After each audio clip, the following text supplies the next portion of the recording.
Uno de los temas que mayores suspiros nos sacó durante el inicio de la era Trump fue justamente el sector automotriz.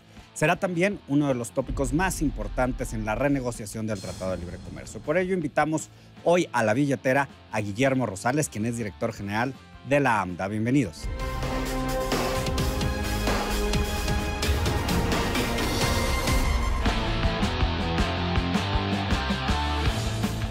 La industria automotriz es clave para el desarrollo económico de cualquier país y especialmente para México.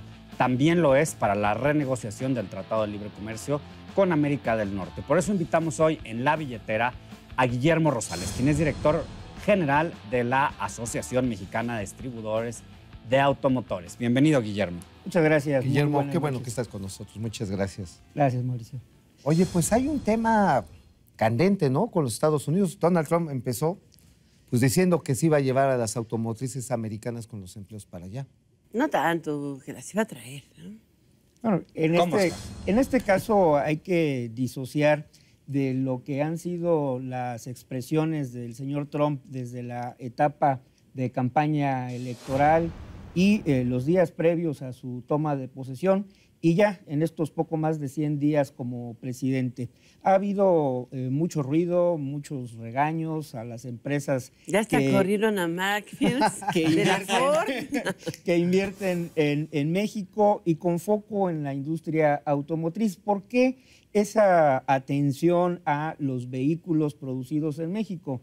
Bueno, porque el señor Trump no ha entendido que el éxito de la industria automotriz norteamericana, hablando ya de la región del Telecán, Canadá, Estados Unidos, México, es una muestra del éxito del Telecán en términos de la integración que se ha logrado y que es la única forma en la que puede seguir siendo competitiva la industria del automóvil frente a otras regiones del mundo, pero en momentos en los cuales el automóvil cada vez viene siendo más parecido a cualquier producto commodity.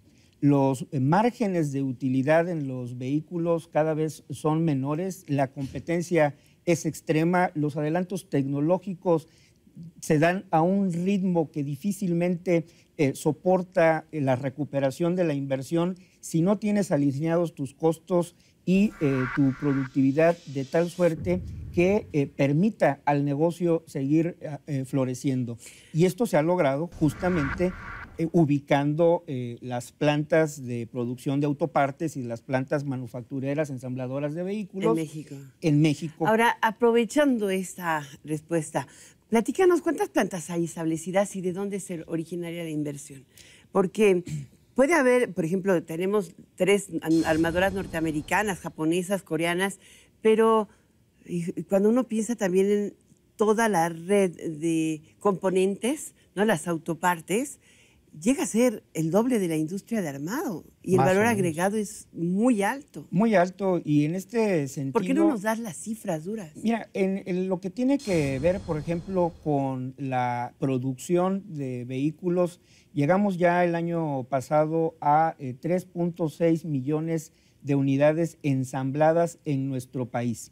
Ahora bien, detrás de esta producción de automóviles, ubicamos alrededor de 70,000 empleos directos en las ensambladoras. Pero ya cuando sumamos justamente la cadena de proveeduría, pues tenemos que la industria de autopartes ubicada en nuestro país genera 10 veces más empleo. ¡Órale! Wow. Entonces, por cada empleo que estamos generando en las ensambladoras, detrás de ello hay una cadena de proveeduría que viene acompañando a las propias ensambladoras desde los lugares de origen de la marca y además sumando una cadena de proveeduría local. Y en este punto es donde tenemos mucho por avanzar.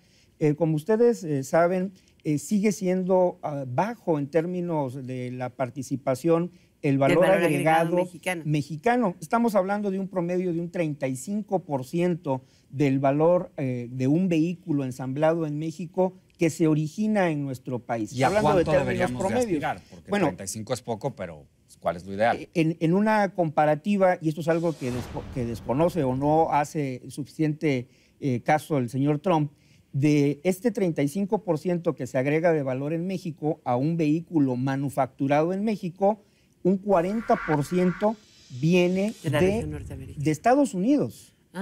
No me digas. De Estados Unidos, O sea, de las- más lo que se agrega de Canadá y el resto de múltiples países que participan dentro de la ¿Y de México, proveeduría. México?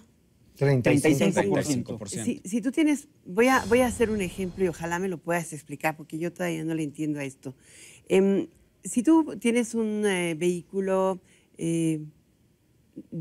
cuya matriz está en Japón y vienes o en China, te estableces en México, produces en México ese vehículo y los componentes automotrices los traes importados a México. Aunque se arme en México, no tienes contenido de origen mexicano porque lo único que agregaste es el armado y el valor agregado del empleo. Esta parte, ¿cómo juega en la contabilidad de las reglas de origen? No cumple la regla de origen. Para que pueda ser considerado un vehículo originario del Telecán, debe de tener 62.5% mínimo de contenido norteamericano.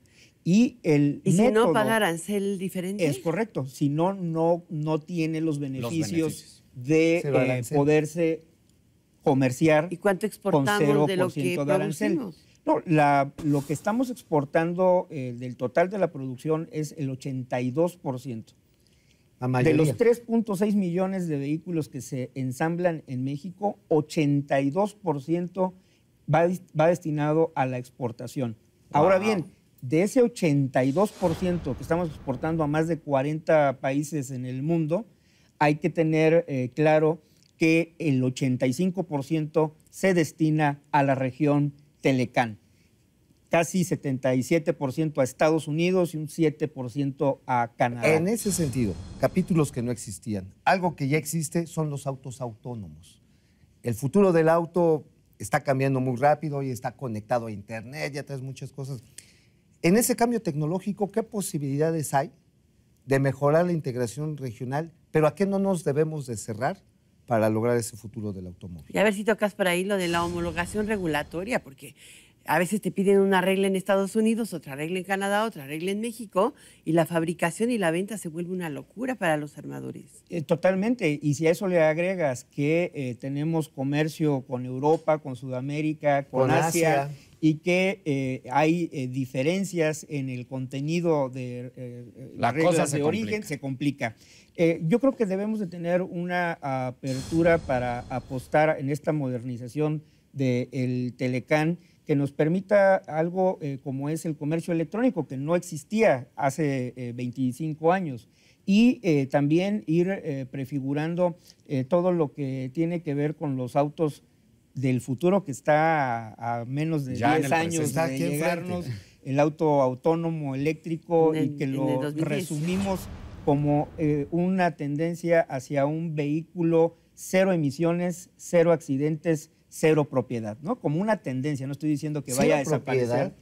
Todo lo que son las iniciativas de De compartir. economía compartida, ¿no? Y cuando se negoció el Telecán hace 25 años, se dejó un margen, por ejemplo, para el comercio de vehículos usados de 15 años.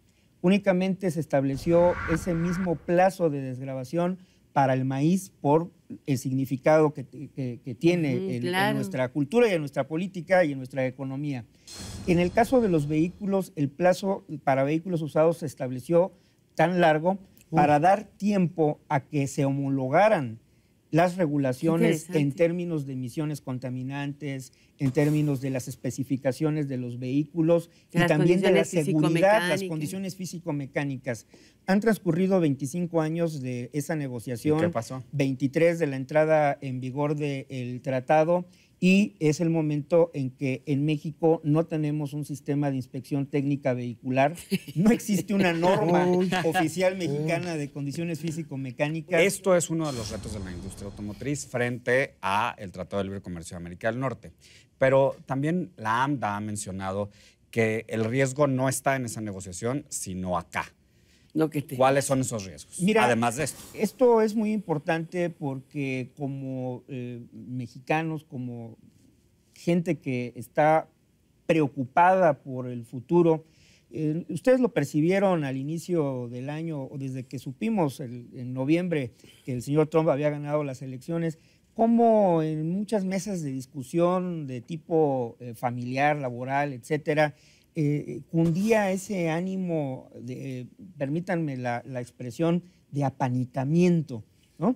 Y cuando en realidad tenemos una economía pujante que ha seguido creciendo, la industria automotriz es un ejemplo de ello, pero tenemos retos internos que no tienen nada que ver con las actitudes o los humores del señor Trump y que son los que nos toca a nosotros como mexicanos superarlos. A ver, ¿cuáles son los 4, para no ponerlo en 3, 4 retos precisamente que debemos de atender para apostar a que esta industria se va a consolidar? La industria automotriz tiene todas las condiciones para seguir creciendo. Necesitamos mejorar la infraestructura.